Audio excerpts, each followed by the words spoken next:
Friends, after discussing the figure of Jesus in the Qur'an in the previous lecture, we're going to turn now to a detailed study of a passage that involves Jesus and also involves the disciples of Jesus. And this is sort of a case study for us. We're really going to focus in on one particular passage now in order to examine in detail the relationship between the Qur'an and the Bible, or better, the way that the Qur'an develops biblical narratives to advance its own particular, unique religious argument. The passage that concerns us is towards the end of the 5th surah of the Qur'an, chapter 5, this surah that we referred to a lot in the previous lecture, because indeed, surah 5 has a lot of material on Jesus and Christians. But here, this passage begins not with Jesus, but with the disciples of Jesus, who make a demand which seems to be impertinent of Jesus. Quran chapter 5, verse 112, we read, "And when the disciples said, 'O Jesus, son of Mary, is your Lord able to bring down for us a table from heaven?' He said, 'Fear God if you are believers.'" So here we have a passage in which the disciples make a curious demand of Jesus. Can your Lord, will your Lord bring down for us a table from heaven? Jesus seems to resist this, right? Because his response is, "Fear God if you are believers." He seems to be saying, just fear God. Don't make these sort of requests of God. Just be pious. That should be enough. But they insist, verse 113, "We wish to eat from it, so that our hearts may be reassured, and know that you have told us the truth, and be among those who witness it." And then in the following verse, Jesus makes the request of God, and God announces in the verse after that indeed he will bring down the table to the disciples. This is a fascinating passage. Where does the Quran get this tradition of Jesus calling down a table from heaven and of the disciples making the request for this table from heaven? There's nothing clearly like it in the New Testament or later Christian writings. But I think we can understand it in light of what we find in the Bible. That indeed has been the principal strategy of academic scholars examining this passage. They've asked themselves, what is the closest passage in the Bible to this passage in the Quran? And two passages have been at the center of their analyses. Let's look at them briefly. The first is the story of the multiplication of the fish and loaves that we find in the Gospels. The story that Jesus miraculously turned fish and loaves into many to feed a large crowd which had been gathered. The problem with this idea that the story of the multiplication of the fish and loaves could be behind the story of the table from heaven in the Quran is that in the story of the fish and loaves, it's not the disciples who approach Jesus and ask for a miracle. What they ask for, according to the gospel accounts, is for Jesus to send the crowds away. And it's Jesus himself who prays to God for the miracle. We read in Matthew 14:15 how they asked to send the crowds away. When it was evening, the disciples came to him and said, "This is a lonely place, and the day is now over. Send the crowds away to go into the villages and buy food for themselves." We might also note that in the gospel account, the food doesn't come down from heaven. Rather, it is Jesus who miraculously multiplies earthly food. Other scholars have said, well, let's look to another account in the New Testament. Let's look to the account of a sheet which comes down from heaven in this unique account in Acts chapter 10, which involves Peter.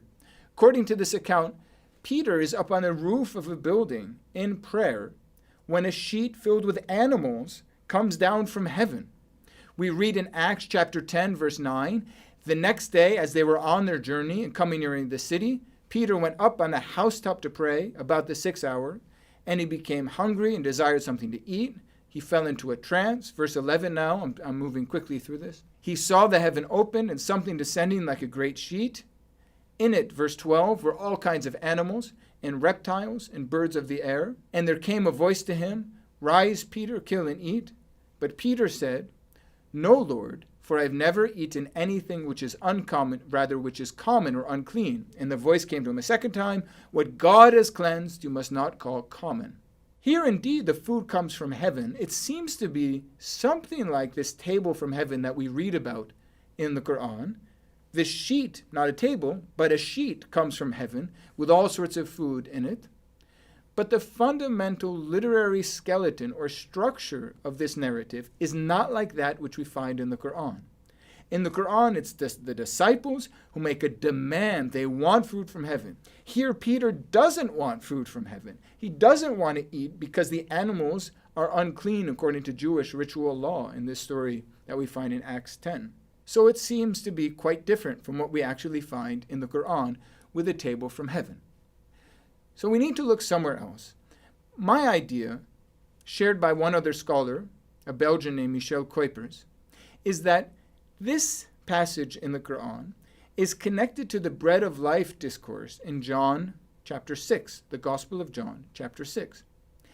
Here Jesus compares himself with the manna. Remember the manna from the stories of the Israelites in the wilderness, this miraculous bread which comes down from heaven, in which they eat to sustain themselves even though they're in a barren wasteland. Jesus in John 6 compares himself with the manna that God once sent down to the Israelites. In this passage in John 6, the crowds that are following Jesus come to him and they make a demand, much like the disciples in the Qur'an make a demand of Jesus. The crowds come and they demand a sign, much like the disciples in the Qur'an demand a sign from God. Here we read John 6, verse 30. So they said to him, "Then what sign do you do that we may see and believe you? What work do you perform?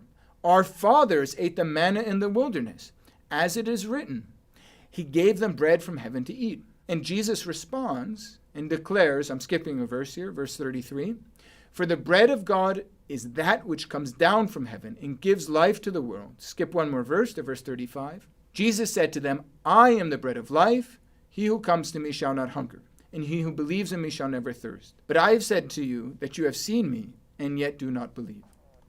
Indeed, the scene is like what we find in Quran 5. Again, as I've mentioned, the crowds make a demand of Jesus for a sign, and Jesus promises that there will be food which comes from heaven.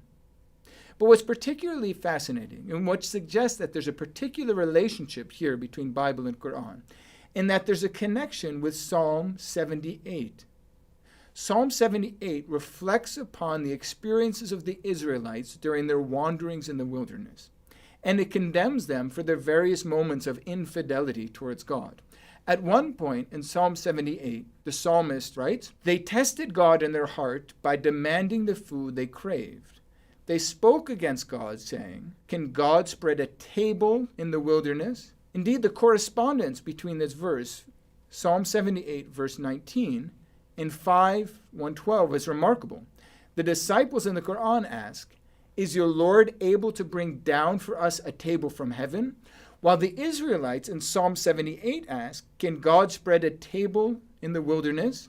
What's even more remarkable is that the Quranic word here for table, ma'idah, this is where Surah 5 gets its name, incidentally, is related to the Ethiopic word for table, which is ma'ed, and indeed, this is the word used in the Ethiopic Bible in Psalm 78:19. In other words, what you would read if you read the text in Ethiopic is, "Can God spread a ma'id in the wilderness?" Whereas if you read the Quran in Arabic, you read, "Is your Lord able to bring down for us a ma'idah from heaven?" They're very close, what we find in the Psalm and what we find in the Quran. Thus, the ma'idah episode seems to be a unique development of biblical material. The Quran has brought together something we find in the Psalms, a reference to the way that the Israelites demanded a table from heaven, a ma'id in the Ethiopic language, and what we find in the bread of life discourse in John chapter 6. That is, it's taking this general theme of unbelieving followers that we find in the Psalms and shifted that, transposed that into the John 6 account, so that in the Quran what we find is it's not the Israelites, but the disciples who are making this demand of Jesus. Thus, the author of the Quran has not copied, but rather developed in a distinct way a story that we find in two different places in the Quran. We see some of the creative genius of the Quran here. And at the same time, we thus can appreciate the intimate and dynamic relationship between the Bible and the Quran.